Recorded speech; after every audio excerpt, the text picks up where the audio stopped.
Bismillahirrahmanirrahim. Assalamualaikum warahmatullahi wabarakatuh. Alhamdulillahi rabbil alamin. Wassalatu wassalamu ala nabiyyina wa sayyidina Muhammadin al-amin wa ala alihi wa sahbihi ajma'in wa dhurriyyatihi wa ummatihi ila yaumiddin wa ba'd. Saudara-saudariku dimanapun kita semua berada, semoga video ini menemui kita semua dalam keadaan sehat, baik, dan dimuliakan oleh Allah Subhanahu wa Ta'ala. Hari ini live spesial. Semula memang tidak dijadwalkan untuk live di pagi hari ini, namun alhamdulillah Allah Subhanahu wa Ta'ala memberikan kelapangan, kesehatan, dan kemampuan bagi kita untuk bersilaturahim. Semoga anugerah yang Allah berikan pada kita semua mampu kita terima dengan cara terbaik untuk meningkatkan ibadah kita kepada Allah Subhanahu wa Ta'ala, khususnya dalam meningkatkan takwa kepada Allah.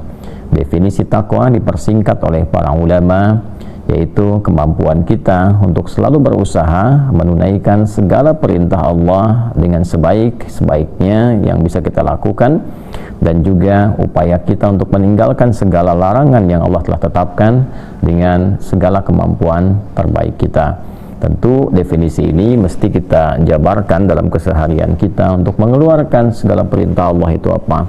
Ada perintah yang terkait dengan aspek spiritual, bentuknya ibadah ritual.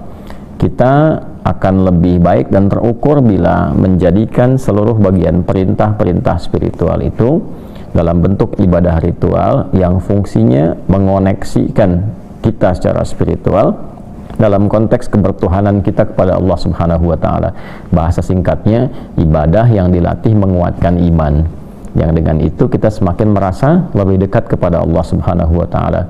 Jadi nanti dari level Islam naik ke level iman, dari level iman dengan takwa itu naik ke level ihsan.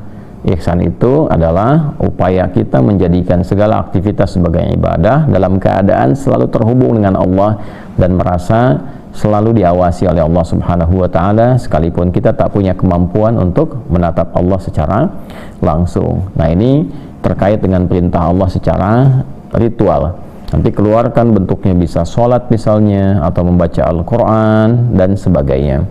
Kemudian ada perintah-perintah juga terkait dengan kebutuhan intelektual, membaca, belajar, betapa banyak ayat-ayat Quran menuntun kita untuk mengaktifkan potensi intelektual kita, mengajak kita supaya berpikir, supaya pintar, supaya akalnya itu hidup. Nah, jadi agama ini bukan hanya agama zikir, tapi agama fikir. Oleh karena itu, bangun dari tidur pun kita diberikan petunjuk oleh Rasulullah SAW, yang tercatat petunjuk ini misalnya dalam kitabnya Imam Abu Daud, di Sunan Abu Daud, nomor hadis 1367. Tercatat ketika beliau bangun dari tidur, memberikan arahan untuk membacakan Al-Quran surah Ali Imran di 11 ayat terakhir, ayat 190 sampai ayat ke-200. Inna fi khalqis samawati wal ardi wa ikhtilafil laili wan nahari la ayatin liulil albab. Jadi bangun tidur diminta kita menjadi pribadi ulul albab. Siapa itu? Alladzina yadhkuruna Allaha qiyaman wa qu'udan wa 'ala junubihim wa yatafakkaruna fi khalqis samawati wal ard. Jadi ada alladzina yadhkuruna Allah, zikir, kemampuan spiritual. Kemudian wa yatafakkarun, fikir, kemampuan intelektual. Jadi baru bangun tidur kita sudah diminta menjadi pribadi yang seimbang antara zikir dan fikir. Spiritualnya tenang karena dia sholat, tenang. Ketenangan itu membantu akalnya hidup untuk berpikir dalam keadaan yang baik. Nah, jadi orang Islam itu menjadi muslim, pribadinya lebih baik, kemudian akalnya aktif, jadi lebih pintar. Nah, jadi harus bangga menjadi muslim, tapi kebanggaan itu diwujudkan dalam bentuk ketaatan. Ya, harus jadi muslim mesti pintar, jadi muslim mesti soleh. Kemudian yang ketiga adalah, nah ini perintah-perintah terkait dengan kebutuhan fisik. Ada fisikal, jadi spiritual, intelektual, fisikal. Bagaimana fisik ini dituntun oleh Al-Quran, makan yang halal, makan yang menyehatkan tubuh yang baik, berolahraga, Jadi fisiknya pun kuat, olahraganya bagus. Nabi mencontohkan dulu sampai mengatakan alimu auladakum bisibahati warmimayah. Ajarkan anak-anakmu itu kemampuan berenang, kemampuan melempar, kemudian ada yang memanah, ya kan? Ada yang berkuda. Nanti diterjemahkan dengan konteks kekinian. Ya, melempar bisa dalam konteks selain memanah bisa menembak misalnya. Ya, olahraga menggerakkan kaki. Dulu ada gulat, misalnya sekarang ada olahraga macam-macam supaya tujuannya sehat. Bukan sekedar menikmati, bukan sekedar main-main, fisiknya dilatih. Makanan, mengapa ada makanan yang diatur? Oh ini, dan bukan hanya porsinya, sepertiga untuk makanan, sepertiga untuk udara gitu kan. Nah, tidak hanya kaitan dengan konteks makannya saja, tapi di situ ada nilai-nilai kesehatan. Nah, demikian aturan ini kalau kita bisa jaga dengan baik. Kemudian yang dilarang apa saja secara fisik, ada makanan yang dilarang, ada hikmahnya. Ada hikmah keimanan, ada hikmah kesehatan. Ya, kenapa dilarang makanan X misalnya? Itu satu bukti kepatuhan kita kepada Allah secara imani, secara spiritual. Ya, Allah melarang kita melakukan A, itu pembuktian kebertuhanan kita kepada Allah, ya patuh. Karena saya patuh, saya adalah muslim. Nah, ikatan Islam itu dengan frame keislaman kita mengikat kita untuk patuh. Sama saja begini, ya, kita punya ilustrasi walaisa kamitslihi syai', tidak ada yang serupa dengan apapun yang terkait dengan Allah. Anda masuk ke satu sekolah, satu institusi, ada petunjuk, perintah, ada larangan. Ya, di tempat itu tidak boleh melakukan ini. Nah, menunjukkan kalau Anda termasuk di dalamnya, warga di situ, di institusi itu jangan melanggar. Ketika melanggar kode etiknya, nah, di situ menunjukkan bahwa Anda tidak patuh dalam ketentuan. Ya, bisa kena peringatan atau juga menunjukkan bahwa bukan bagian dari warga dimaksud atau bukan bagian dari anggota institusi ataupun tempat ataupun juga keadaan yang Anda masuki. Nah, selalu dalam hukum itu kalau ada yang dikerjakan, juga dalam saat yang sama ada yang ditinggalkan. Itu hukum normal dalam kehidupan. Nah, yang terbaik adalah ketika Allah Subhanahu wa ta'ala membuat hukum yang itu pasti ada irisan-irisan kebaikan untuk kita semua selaku hambanya. Karena Allah yang mencipta kita, Allah tahu tentang kita. Ini yang boleh, itu yang nggak boleh. Nah, nanti kalau kuat spiritualnya melahirkan karakter, namanya karakter moral. Itu yang sering disebut dengan integritas. Karakter takwa kalau dalam bahasa Al-Quran, dalam bahasa hadis itu karakter takwa. Ittaqillaha haitsuma kunta. Bertakwalah kepada Allah dimanapun engkau berada. Supaya apa? Supaya lahir karakter moral, punya integritas. Nanti ini akan membimbing karakter intelektual. Jadi pintar diisi dengan integritas yang bagus, maka melahirkan maslahat, ya, melahirkan kebaikan-kebaikan. Ada orang yang bagus intelektualnya, cepat berpikirnya, tapi moralnya tidak baik, tidak ada integritas. Nah, pasti juga kepintaran ini akan berpotensi diarahkan pada hal-hal yang bukan hanya tidak bermanfaat, tapi bisa merusak. Ya, bisa apa? Bisa merusak, bisa tindakan-tindakan menyimpang, tindakan kriminal, dan semakin pintar kriminalitasnya nanti semakin berbahaya. Ya, nah, dari karakter intelektual melahirkan karakter kinerja, fisik bekerja, mata bekerja, mulut bekerja, tangan sampai ujung kaki. Jadi dibimbing oleh integritas, karakter moral, melahirkan rumusan-rumusan cepat dan istimewa, karakter intelektual dieksekusi oleh fisik, karakter kinerja. Nah, itu baru bangun tidur, kita sudah dibimbing menjadi pribadi yang mampu mengintegrasikan tiga bagian itu secara baik dalam hidup. Singkatnya, tiga itu diperas menjadi satu kata, yaitu takwa.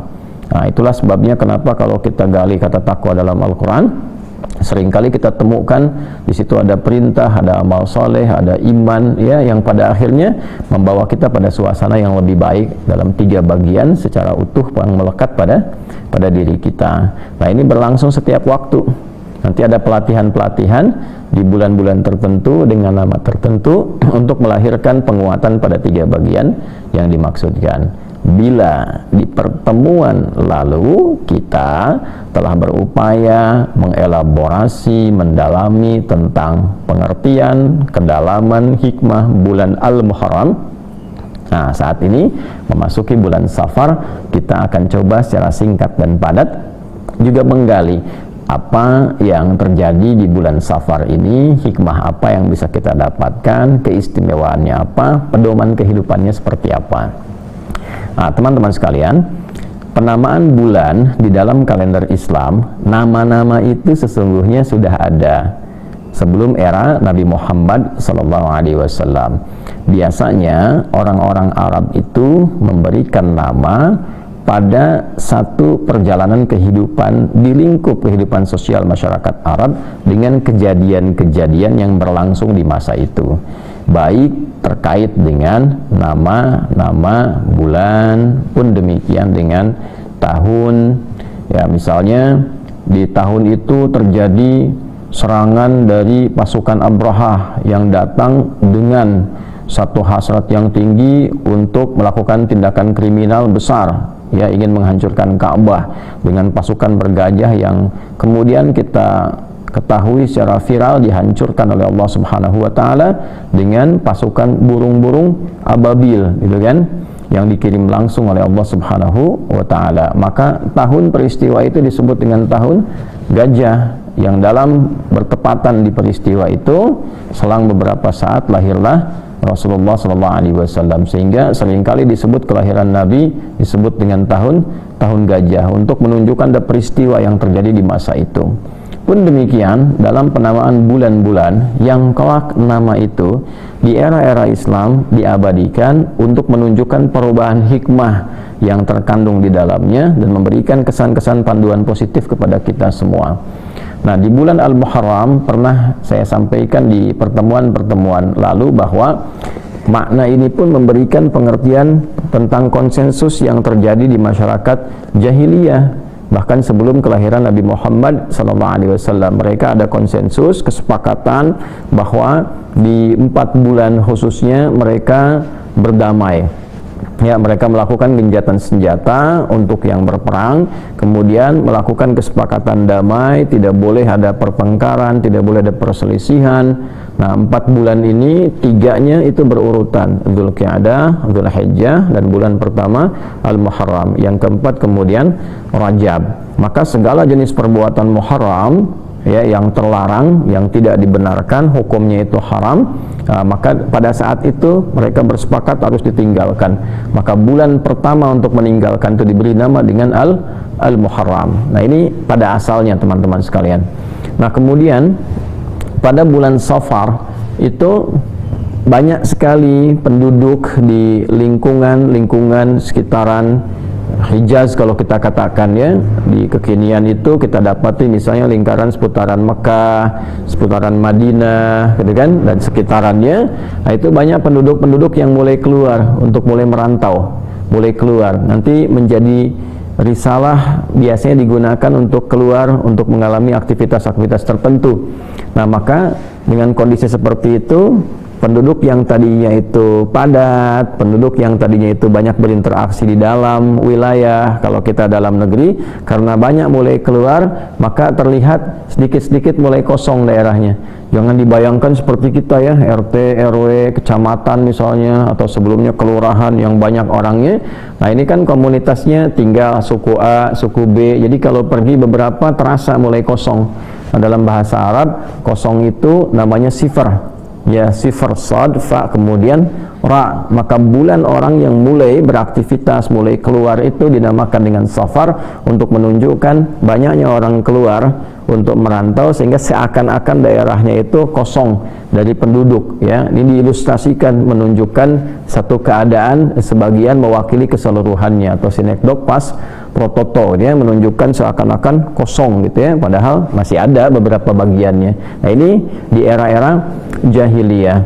Dan ada juga isu-isu yang berkembang pada masa itu yang terkait dengan Safar, bahwa ini orang-orang pergi, kemudian juga mereka punya mitos-mitos di bulan Safar itu yang nanti kita akan lacak di dalam perjalanan sejarah, yang informasinya ini keunggulan di dalam Islam itu divalidasi oleh para cendekiawan kita, para cendekiawan yang punya keimanan kuat, yang punya kemampuan berpikir yang sangat dalam, fisiknya juga prima, ya, mereka disebut dengan ulama, namanya disebut dengan ulama. Maka mereka meneliti informasi ini dari siapa, syaratnya ketat sekali untuk meneliti ini, ya, dari siapa, yang menerima siapa, menerima siapa, menerima siapa, sampai divalidasi, ya, dicek kebenarannya apakah betul tersambung kepada Nabi SAW ataukah tidak. Ya, kemudian akurasi ketersambungannya bagaimana tuh, sehingga dipastikan ini betul-betul Nabi yang menyampaikan, siapa saksinya, berapa banyak, riwayatnya siapa saja. Bukan hanya itu, orang yang menyaksikan ini benar-benar terpercaya tidak, punya masalah tidak, punya problem diingatan tidak, ya, sehingga nanti ada ketersambungan referensi ini, yaitu ittisalus sanad.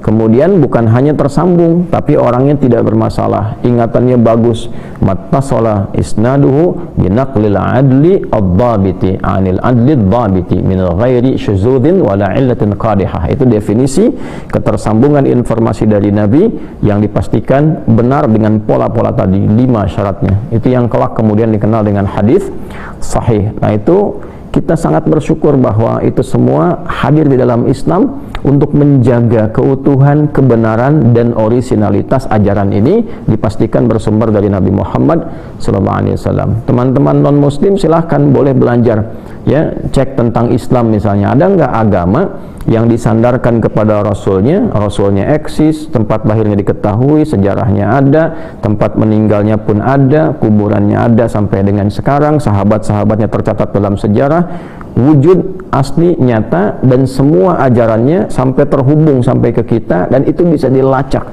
dengan urutan informasi. Setiap orang yang menyampaikan di zamannya itu profilnya ada, lengkap, bahkan dikodifikasikan, dibukukan. Nah, ini dalam Islam seperti itu untuk menjaga kemurnian, sehingga tidak ada orang yang tiba-tiba kemudian memberikan pedoman agama, tiba-tiba memberikan fatwa tertentu dari pemikirannya sendiri. Nah, itu di Islam terjaga pada nilai-nilai demikian. Nah, di bulan Safar ini teman-teman sekalian, kita akan lacak nanti kebiasaan-kebiasaan di masa jahiliyah yang itu terus berlangsung sampai era kehidupan Nabi SAW. Dari mulai lahir, Nabi kemudian melakukan risalah perbaikan, menyampaikan risalah rabbaniyah, petunjuk-petunjuk wahyu dari Allah Subhanahu wa Ta'ala, yang kemudian perjalanan itu menjadikan semua peristiwa ini terangkum seluruh wahyunya. Kemudian bahkan selain disampaikan di keunggulan kembali dalam Islam dalam bentuk riwayat yang, nah ini tolong dicatat baik-baik ya, riwayat yang dibacakan dari hafalan. Nah ini kemudian dikuatkan kelak dalam bentuk tulisan, ya. Jadi di era Nabi SAW ada beberapa sahabat yang punya kemampuan khusus untuk dituliskan dalam satu perangkat-perangkat yang terbatas, gitu ya. Ada yang di pelepah kurma, kan, diukir di bebatuan-batuan khusus. Lalu yang paling banyak tuh yang hafalan, karena ini kemampuan kekuatannya, sehingga saling menguatkan.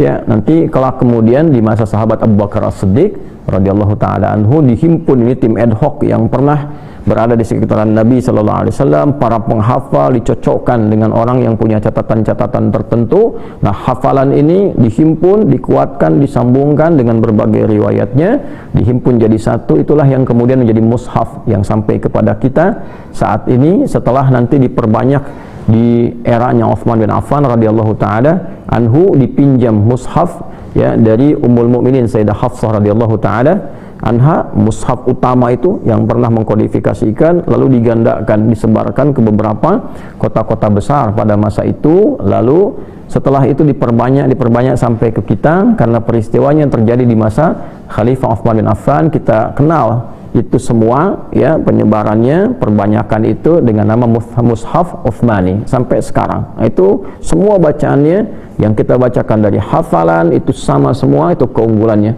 Pun demikian juga dengan mushaf yang berisi tulisan, berisi kitab. Jadi semua saling melengkapi. Kalau ada yang lupa di hafalan, cek di mushaf, ya kan? Kalau ada yang salah cetak, dikoreksi dengan hafalan. Itu kekuatan di dalam Islam. Demikian juga penjelasan terkait itu yang bersumber dari Nabi Muhammad SAW kita akan temukan di dalam hadis-hadis beliau. Di antara hadis-hadis itu nanti secara umumnya ada 4 tuh, ya, secara umumnya ada 4 klasifikasi. Klasifikasi pertama berisi topik-topik umum kehidupan, ya, baik terkait dengan topik spiritual, topik intelektual, topik fisikal, dan topik-topik sosial kehidupan. Nah, itu namanya kitab jami'. Kitab jami'. Nah, seperti Sahih Al-Bukhari, Sahih Muslim. Nah, itu ya. Nah, kalau kita ingin mencari topik-topik terkait dengan susunan hadis berdasarkan bimbingan fikih, ya, tentang air misalnya, tentang tata cara sholat dan sebagainya, itu kitab sunan namanya. Sunan ya, seperti Sunan Abu Daud misalnya ya, Sunan An-Nasai. Kalau kita ingin mencari hadis-hadis berdasarkan koleksi dari periwayatnya, ini biografinya siapa nih? Oh, ini misalnya sahabat Abu Bakar berapa hadis diriwayatkan, sahabat Umar bin Khattab berapa hadis ya, dari laki-laki, yang perempuan Sayyidah Aisyah radhiyallahu taala anha berapa hadis, sampai ke sahabat yang remaja misalnya kan, sampai ke anak-anak. Itu nanti bisa kita lacak dalam kitab apa yang disebut dengan musnad. Nah, kalau kita ingin lihat karakter seseorang, profilnya, hadisnya apa, sehingga kita bisa mempelajari, oh beliau ini seperti ini, hidupnya begini, saya ingin ikuti pola itu, ambil. Itu kitab musnad, seperti musnadnya Imam Ahmad bin Hanbal.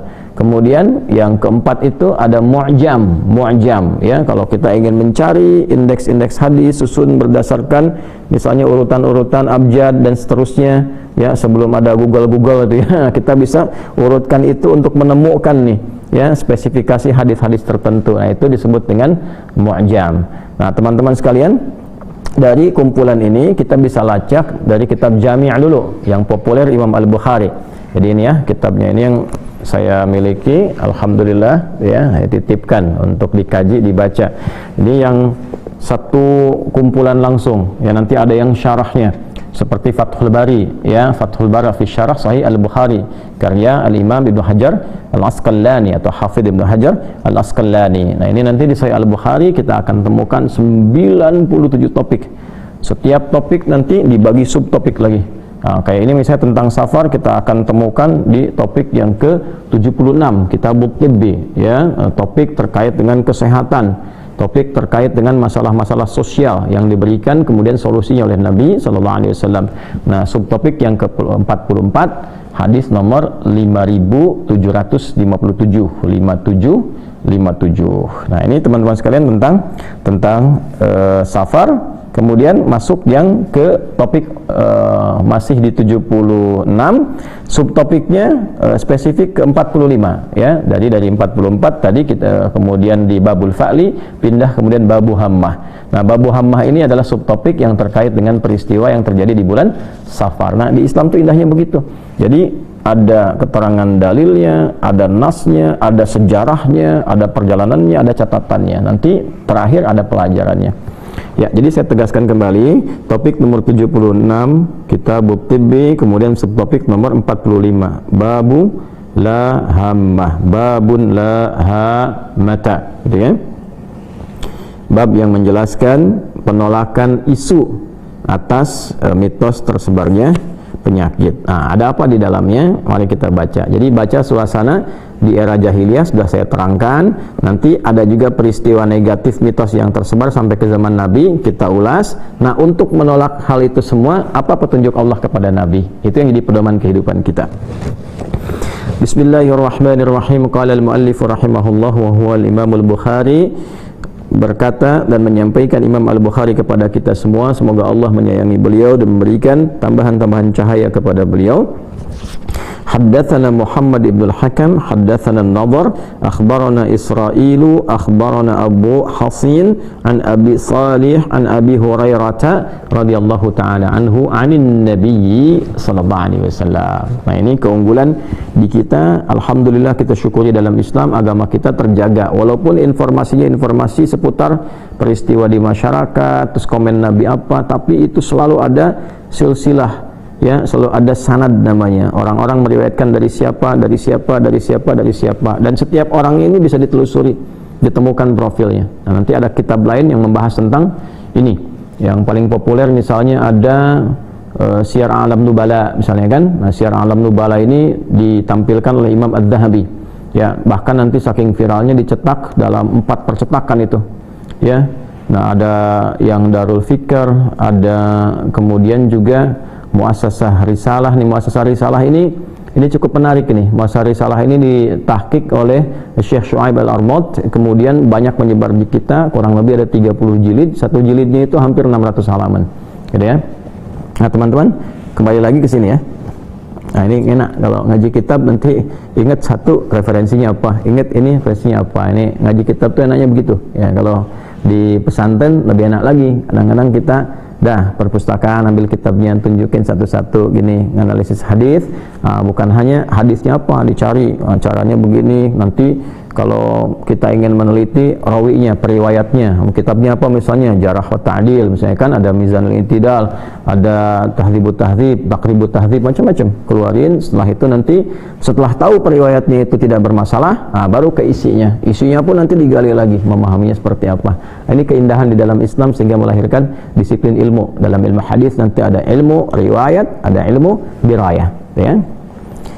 Wallahu a'lam bissawab. Ini anin Nabi sallallahu alaihi wasallam, informasi dari Nabi sallallahu alaihi wasallam, beliau menyampaikan qala, ya, la adwa, ya, tidak ada mitos tentang penyebaran wabah itu. Wala tiyarata, tidak ada atau tertolaklah mitos penyebaran tentang kesialan itu, ya. Wala hamata, dan tidak ada mitos tertolaklah penyebaran informasi yang menyesatkan tentang pengaruh burung malam yang membawa kesialan. Wala safara, disebutkan, dan tertolak pula tidak ada mitos yang menyebutkan bahwa safar bulan sial, ya. Disebutkan juga riwayat ini di dalam hadis riwayat Muslim nomor hadis 2220. Nah, ada apa yang terjadi? Ternyata teman-teman sekalian, di kalangan masyarakat jahiliyah pada masa itu, ya, kalau kita sebut jahiliyah itu era sebelum Nabi dilahirkan, ya. Pada saat Nabi kemudian terlahir, suasana jahiliyah itu pengaruhnya masih menyebar, lalu diperbaikilah oleh Nabi SAW atas petunjuk dari Allah Subhanahu wa Ta'ala, sehingga merubah karakteristik masyarakat secara sosiologis, secara antropologis. Karakternya itu berubah, mereka pribadinya menjadi orang-orang terbaik di masanya yang menginspirasi. Dalam bahasa Al-Quran disebut dengan khairu ummah, yaitu turunnya Quran surah ketiga Ali Imran ayat 110, kuntum khairu ummatin ukhrijat linnas. Kapan jadi khairu ummah ukhrijat linnas? Itu orang terbaik yang pernah berkehidupan di bumi, ya, ketika ta'muruna bil ma'ruf wa tanhauna 'anil munkar wa tu'minuna billah, ketika mereka mampu menerjemahkan nilai kebaikan dalam bentuk perilaku, amar bil ma'ruf, kemudian meninggalkan berbagai perbuatan menyimpang, nahyu 'anil munkar, wa tu'minuna billah, dan dikerjakan dengan iman. Nah, ini maka menjadi yang terbaik. Jadi kalau kita ingin jadi sekarang orang terbaik di masanya, harus mampu berintegritas, mengerjakan segala kebaikan. Jadi dalam kehidupan profesi apapun berusaha menampilkan integritas, jadi yang terbaik, ya. Terjemahkan, bekerja yang terbaik, bekerja dengan, ya, segala bentuk dedikasi pengabdian yang maksimal dengan nilai kebaikan, tapi juga mencegah penyimpangan. Jadi apapun, saya jadi ustadz misalnya kan, jadi kiai, yang menampilkan yang terbaik, ngajar, berusaha yang baik, yang ikhlas, menghindarkan diri dari sesuatu yang tidak Allah sukai, larangan-larangan, misalnya ria, cari popularitas, mencari materi duniawi misalnya kan, menampilkan upaya keunggulan-keunggulan sehingga menjadikan orang-orang itu hanya terpusat pada kita. Itu sesuatu yang tidak baik. Nah, demikian pula mungkin ada yang di birokrasi, ada yang di diplomasi, ada yang menjadi tentara, polisi, jaksa, hakim, menteri, sampai ke level presiden dan seterusnya, ya. Maka sepanjang ini dia, sepanjang menjadi seorang muslim, ingin jadi baik, bangsanya ingin baik, negaranya jadi baik, maka semuanya, pejabat dengan rakyatnya itu harus menampilkan integritas, berusaha menampilkan yang terbaik dan mencegah dari penyimpangan. Dan poinnya, lakukan itu karena Allah, ya, karena iman. Nah, ini supaya tidak pamrih. Kalau karena proyek, nanti proyek nggak ada, nggak baik lagi, ya kan? Kalau ada proyek jadi semangat, nggak ada jadi nggak baik lagi. Kalau karena materi demikian, kalau karena kedudukan, ketika akan mengejar kedudukan semangat semua, ya. Kemarin kan taruna-taruna tuh, ya, begitu pengen lulus semangat, fisiknya, kesehatannya, intelektualitasnya. Begitu setelah lulus, hilang lagi semangat yang awal, karena yang dikejar cuma kelulusan, bukan dedikasi, bukan pengabdian, ya. Sekitar 2000 perwira yang dilantik kemarin tuh, ya, baik TNI ataupun Polri. Coba ketika selesai dilantik itu, ya, kemudian jadi perwira pertama tuh, ya, yang TNI jadi letda, yang polisi jadi ibda, gitu kan. Jadi ketika jadi letnan 2, inspektur 2, gitu kan, inspektur polisi 2. Nah, itu sebelum naik lanjutan ke atasnya, coba untuk mendapat itu kan ada disiplin, ada kekuatan intelektual, ada pengorbanan. Nah, itu kan latihan untuk dipakai setelah itu. Apakah setelah lulus digunakan lagi atau tidak? Nah, ini problem. Kalau semua kemampuan dikeluarkan hanya untuk mengejar duniawi, ketika duniawi itu merasa sudah dapat, hilang kemampuan itu.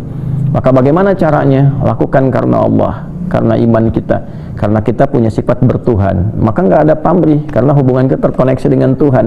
Maka pengabdian dalam konteks kehidupan bernegara pun akan maksimal, pengabdian ke masyarakat akan baik, rakyat juga demikian adanya, hindarkan dari keburukan, ya. Maka yang tidak baik akan terhindar dengan sendirinya. Nah, itu kalau diperas itu menjadi bagian dari sifat takwa. Nah, maka isu-isu yang tidak baik dengan demikian akan hilang. Ya, dengan demikian akan hilang, tereliminasi dengan sendirinya. Nah, di zaman-zaman itu sampai ke kehidupan Nabi, nah itu ada warisan turunan ya dari mitos-mitos jahiliyah sampai ke era Nabi Shallallahu Alaihi Wasallam. Apa diantaranya? Nah, diantaranya itu pada bulan Safar itu ada kesialan. Ini bulan tersebarnya wabah, tersebarnya penyakit, gitu ya. Nah, karena qadar Allah pas di waktu itu ada yang sakit kemudian menyebar seakan-akan ini bulan sial. Nah, Safar itu, gitu kan? Nah, kemudian juga, nah ada yang kedua wala tiarah. Tiarah itu teman-teman dipahami kalau tadi wabah. Nah, ini yang tiarah disebutkan kesialan, gitu kan? Kesialan. Jadi dimaksud di sini kayak ini kan seakar dengan kata ta'irah gitu ya. Ta'ir itu artinya burung. Jadi dulu ada mitos kalau ada burung terbang malam-malam, ya hinggap di satu tempat. Ya, nah maka di burung itu membawa arwah orang meninggal yang belum tenang. Nah, maka caranya supaya burung itu pergi, arwahnya ikut pergi, maka harus diratapi. Makanya pada meratap. Kadang-kadang yang lucu itu gini, disewa ya. Jadi ada komunitas itu khusus untuk meratap. Ya, kalau sekarang ada Rojali, ada Rohana, jadi fenomena itu ya. Dulu ada Rokutab, rombongan khusus untuk meratap. Rokutab, rombongan khusus untuk meratap, dan itu mereka di hire itu bisa dibayar khusus untuk nangis aja, nangisin khusus tuh kan. Nah, itu digambarkan kalau dengan menangis itu memberi minum kepada arwah itu gitu kan, sehingga burung-burung pergi. Itu mitos ya, mitos tuh Rokutab, rombongan khusus untuk untuk meratap gitu kan. Nah, jadi fenomena-fenomena itu menyebar ya. Kemudian wala hamata juga masuk dalam bab kesialan gitu kan. Nah, ini bulan sial nih. Wala safara, puncaknya Safar. Jadi mereka karena peristiwa ini dulu ya terjadinya di bulan Safar itu sampai ada seorang Arab Baduy datang ke Nabi untuk mengklarifikasi dengan kesederhanaan dan kepolosan orang Baduy ini. Baduy yang dimaksud ini orang-orang padang pasir ya di wilayah Arab, itu disebutnya Badawi. Badawi itu dari kata Badiyah asalnya. Badiyah itu tempat yang terjauh yang tidak bisa mengakses kemajuan-kemajuan yang dirasakan di masyarakat yang eksis, yang maju. Ya, lawannya itu hadari. Hadari itu yang eksis, yang hadir, yang ada pembangunan gitu kan, yang ada tingkat sosial interaksi yang tinggi. Nah, itu sehingga melahirkan hadarah. Hadarah itu disebut dengan peradaban. Muncul peradaban karena adanya banyak interaksi. Lawannya itu badiyah, daerah yang terluar ya, terluar. Karena terluar ini interaksinya jarang sehingga punya satu komunitas tersendiri dengan gaya tersendiri. Nah, itu orangnya disebut dengan Badawi. Badawi diserap ke bahasa kita menjadi Baduy gitu kan. Nah, itu asalnya yang dimaksud di Arab itu adalah orang-orang padang pasir yang hidupnya sederhana. Datang kepada Nabi, sehingga di terusan riwayat yang lain, nanti di hadis yang lain kalau kita lihat nanti ada turunan riwayat qala al-Arabiyyu, seorang Arab dari padang pasir, dari Baduy sampai bertanya kepada Nabi, "Ya Rasulullah, ini hewan ternak saya ini sakit nih, terus menyebar penyakitnya gitu kan di bulan Safar ini." Jadi dipahami, oh kalau Safar ini ada kondisi-kondisi tersebarnya penyakit. Jadi penyakit menular, wabah menular, kesialan juga datang gitu kan, burung-burung pembawa arwah juga datang di bulan apa? Safar. Maka Nabi mengklarifikasi ya, coba dicek ini, dapat ini penyakit wabah untuk hewan ini dari mana ya. Disebutkan adwal awal, kata Nabi, coba diurut nih, ketemu di mana penyakit hewan kamu ini, dapat dari mana, jangan dikaitkan dengan bulan Safarnya ya. Ini Nabi sangat rasional, sangat logik mengajarkan, ini hewan kamu sakit, sebelumnya kan sehat, sakitnya dari mana, jangan dicek bulannya, jangan dicek waktunya ya. Sama dengan kita aja sekarang, misalnya sakit nih, saya sakit hari ini, hari pertama bulan Safar sakit, lalu kita mengatakan ini karena Safar. Terus orang yang sakit di Rabiul Awal, sakit di bulan Rajab, sakit di bulan Ramadan, apakah Apakah kita akan mengatakan karena waktunya? Yang dicek tuh penyakitnya, sumbernya dari mana, apakah karena virus, apakah karena bakteri, karena macam-macam, masalah makan, dan sebagainya. Nah, itu nanti dari sebab itu dianalisis, kemudian diobati. Makanya nanti di sini kita tibbi, ya, solusi masalah kesehatan. Yang sehat itu kadang-kadang apa? Kadang juga fisiknya, kadang pikirannya, kadang mentalnya. Ada yang fisiknya sehat tapi mentalnya nggak sehat, ya kan? Ada yang fisiknya sehat, mentalnya bagus, tapi juga dari segi pikirannya kurang sehat. Makanya digabungkan di sini dalam satu keadaan. Nah, teman-teman sekalian, itu mitos yang berlangsung di bulan Safar, ya, pada masa itu. Lalu apa yang terjadi? Nabi dibimbing oleh Allah Subhanahu wa taala, satu, memberikan statement, komentar nabinya. Ini yang kita kenal dengan hadis, bahwa jangan pernah kita menilai dan menyimpulkan bahwa waktu-waktu itu terkait dengan satu hukum tertentu. Kalau muncul ini nanti akan sial, misalnya kan. Terus ini waktu yang bagus. Nah, itu dikoreksi oleh Nabi Sallallahu Alaihi Wasallam. Semua waktu ditampilkan oleh Allah Subhanahu Wa Taala. Netral, waktu itu netral, ya, malam ketemu malam lagi, 24 jam berputar seperti ini, ada siang, ada malam, netral saja. Perilaku kita yang membentuk sebuah peristiwa, keadaan, sehingga melahirkan informasi yang menumbuhkan kesan pada peristiwa itu, ya kan? Nah, jadi kadang-kadang dari kesan itu muncul bagus dan tidak bagus. Ya, misalnya ada peristiwa bagus, kemerdekaan kita di tanggal 17 Agustus 1945. 17 Agustusnya kemudian menjadi inspirasi, hari kemerdekaan, semua bergembira, ingat lagi perjuangan. Ini bagus nih waktu kita berjuang, ya. 17 Agustusnya sebagai tanggal, sebagai waktu dia netral. Cuma ketika ada perjuangan di situ, ada kemerdekaan, ada pengorbanan, ya, ada berbagai bentuk keteladanan, diambil itu sebagai inspirasi. Ya, di sisi lain misalnya ada peristiwa terjadi yang tidak baik, misalnya di tanggal yang lain, ya, tanggal tertentu ada peristiwa yang tidak bagus, ya, diambil tahunnya misalnya untuk menunjukkan peristiwa yang terjadi itu. Seperti tahun kelahiran Nabi disebutnya tahun gajah, kan? Untuk apa? Untuk menunjukkan ada peristiwa yang tidak elok, yang tidak layak untuk ditiru. Ya, ada orang dengan segala keserakahannya, ya, serakah nomik gitu, ya, serakah ingin menguasai berbagai hal itu. Pada masa itu namanya Abraha, ingin menghancurkan Ka'bah, dia bawa pasukan, ya, pakai dulu alat transportasi terkuat berupa gajah, ingin menghancurkan. Lalu oleh Allah tuh diberikan lawan yang terkecil, ya, yaitu burung ababil, burung-burung kecil bawa batuan-batuan, ya, yang disebutkan oleh para ulama diambil dari neraka, kemudian itu diturunkan, dijatuhkan. Ya, jadi yang besar dikalahkan oleh yang kecil hanya karena kuasa Allah, kan, untuk menunjukkan ya Allah kuasa. Ya, penjaga itu semua.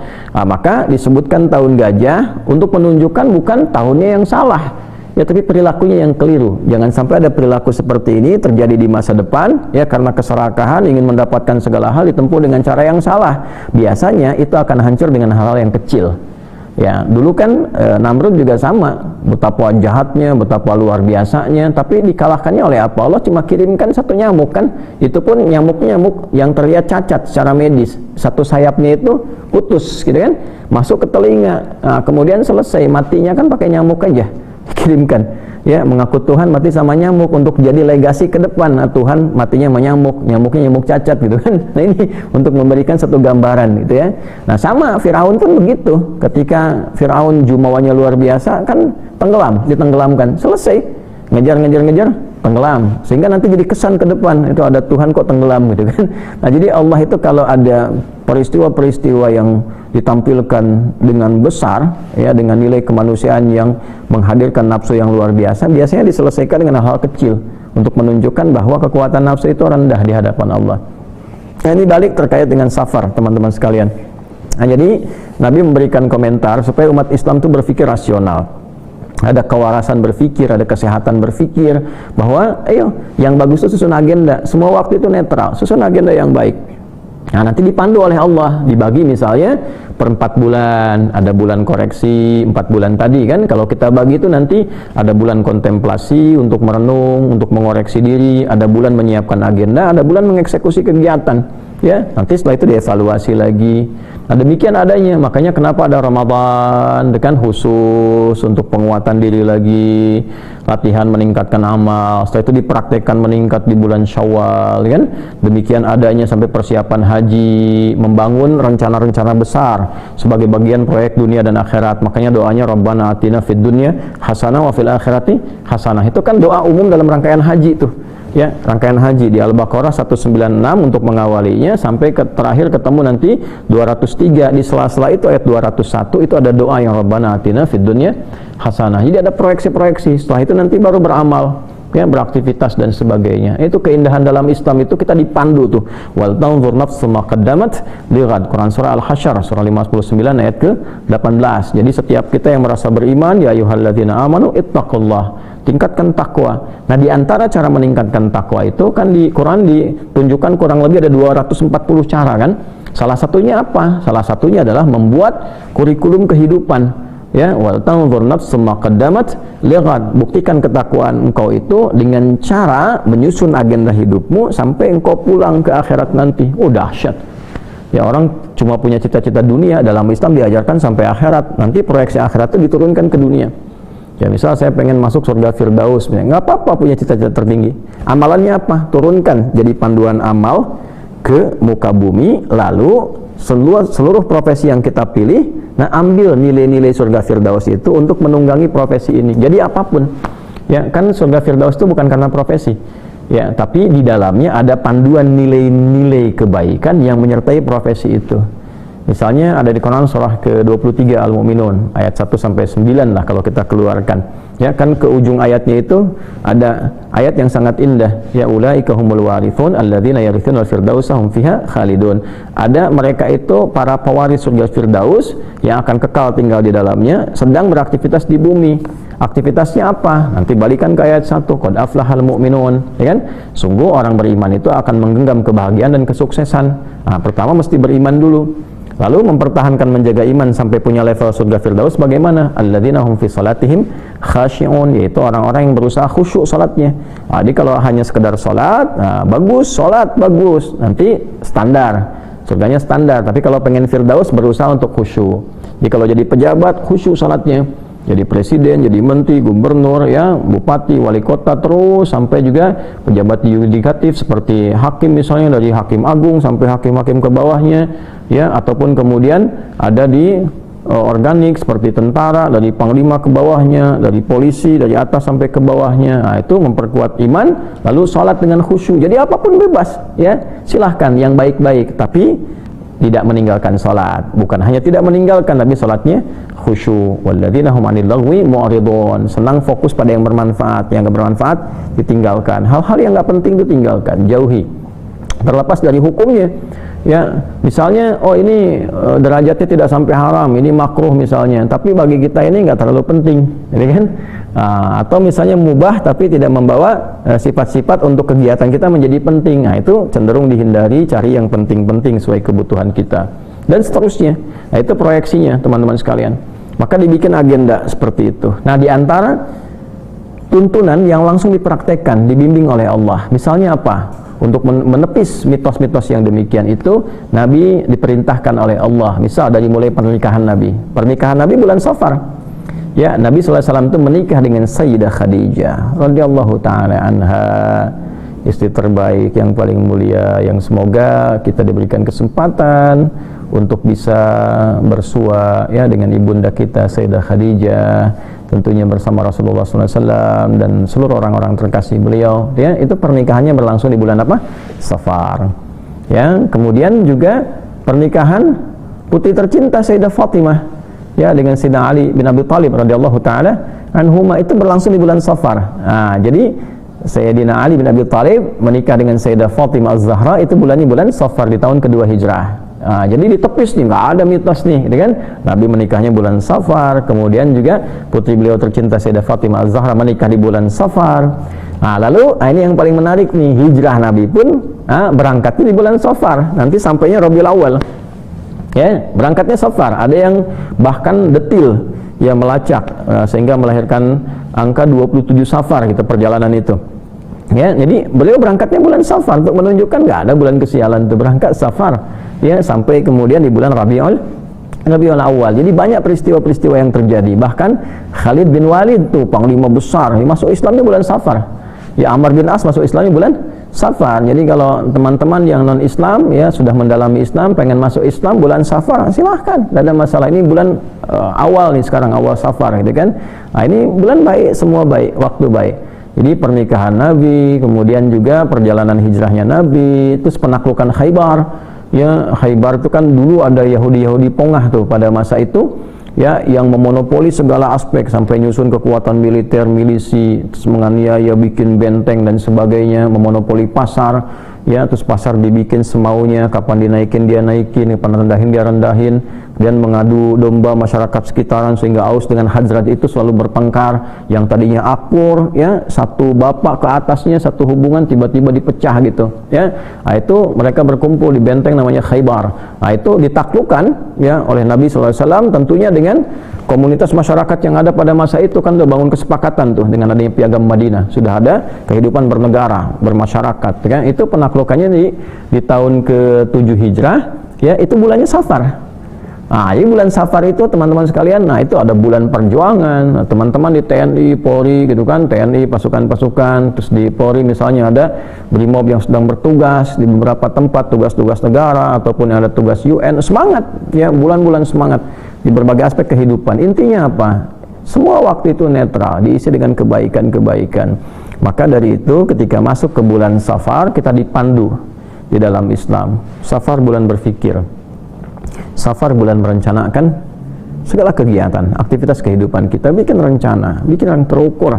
Ya, jadi muslim itu terukur rencananya apa, tahun sekian apa capaiannya. Ini anak-anak di rumah tangga yang satu ini mau jadi apa, sekolahnya bagaimana. Bukan perkara makan aja, bukan perkara main, bukan perkara liburan saja, berkualitas. Jadi muslim itu lebih berkualitas. Ya, jadi kalau kita bikin ungkapan, Anda boleh tuh bikin satu rangkaian kata misalnya, so far so good, ya. So far so good, ya. Ya, biasanya kan orang bilang so far so good gitu, ya. Jauh ini baik-baik saja. Nanti kita ganti so far so good. Nah, so far bagus banget nih, bulan Safar bagus banget. Seperti bulan-bulan yang lainnya pun baik. Oleh karena itu, kalau ingin menghitung pernikahan, boleh silakan hitung tanggalnya tanggal berapa. Yang baik-baiknya itu menurut kesiapan kita. Oh, ini tanggal bagus, baik, karena di tanggal ini saya bisa ambil cuti, di tanggal ini keluarga bisa kumpul. Nah, tapi jangan hadirkan mitos. Oh, ini misalnya tanggal sial nih, kalau tanggal sekian dilangsungkan pernikahan, oh, baru nikah prasmanannya bisa langsung habis, ya kan? Atau macam-macam. Nah, itu yang seperti itu. Kalau sudah berislam itu dihindari. Dengan munculnya hadis ini, di mana ditemukan di kitab Sahih Al-Bukhari, ya. Topik keberapa? 76. Babnya tentang apa? Babnya tentang bab hama, gitu ya. Nomor keberapa subtopiknya? Ke-45. Hadisnya nomor berapa? 5757. Rawinya siapa? Sahabat Abu Hurairah. Ada enggak di riwayat lain bisa dilacak? Ada. Di hadis apa? Muslim. Nomor hadis berapa? 2220. Ini indahnya dalam Islam seperti itu. Kesimpulannya apa? Kesimpulannya, umat Islam mesti lebih berpikir sehat, berpikir lebih terukur lagi, punya rencana kehidupan yang baik, dan itulah hikmah bulan Safar. Nah, ini alhamdulillah, jadi seluruh nama, keterkaitan hidup itu semua punya kesan, punya makna, punya ikatan yang bisa membawa kita pada suasana yang lebih baik. Tinggal kembali kepada kita, keinginan kita yang paling utama untuk mengamalkan itu dan memberikan keyakinan penuh untuk selalu meyakini kebenaran Islam, mempraktikkan dalam kehidupan dengan menampilkan kebaikan-kebaikan. Teman-teman, itu yang bisa dibagi kesempatan subuh ini menjelang pagi waktu Indonesia bagian Barat, langsung dari Mira. Semoga Allah ridhai. Mohon maaf bila ditemukan tentunya kekurangan-kekurangan dalam penyampaian atau kesilapan informasi, bisa diluruskan, dan silahkan dari kebaikan-kebaikan bisa kita dapatkan, kita pedomani untuk mendapatkan ridha Allah subhanahu wa ta'ala. Semoga Allah ridhai. Allahumma taqabbal minna innaka antas sami'ul alim, tub alaina innaka antat tawwabur rahim. Rabbana atina fid dunya hasanah fil akhirati hasanah wa qina adzabannar. Wa sallallahu ala sayyidina Muhammad wa ala alihi wa sahbihi ajma'in. Wa akhiru da'wana alhamdulillahi rabbil alamin. Sebelum saya tutup, saya ingatkan lagi, jangan lupa saudara-saudari kita di Gaza, di Palestina, didoakan ya semampu kita yang terbaik. Kemudian kalau bisa memungkinkan itu kondisi-kondisinya teman-teman bawa ya, di capture, di upload tuh oleh kita ya, misalnya di Instagram, yang punya Instagram, status-status mereka, supaya dunia tersadarkan ya. Sekarang kalau cuma keluar bergerak-gerak dan sebagainya, nggak peduli mereka ya, tapi dunianya kan sudah digital. Jadi kalau kita ambil gambarnya, kita publikasikan dan sebagainya, itu akan lebih efektif di samping doa-doa yang kita sampaikan. Tentu untuk semua di berbagai tempat. Semoga kondisi di Thailand dan juga Kamboja, tetangga ASEAN kita juga diredakan, terus membangun silaturahim yang baik. Selalu kita membuka cara pandang kita untuk berkasih sayang. Terima kasih. Subhanakallahumma rabbana wa bihamdika asyhadu an la ilaha illa anta astaghfiruka wa atubu ilaik. Alhamdulillahirabbil alamin. Assalamualaikum warahmatullahi wabarakatuh.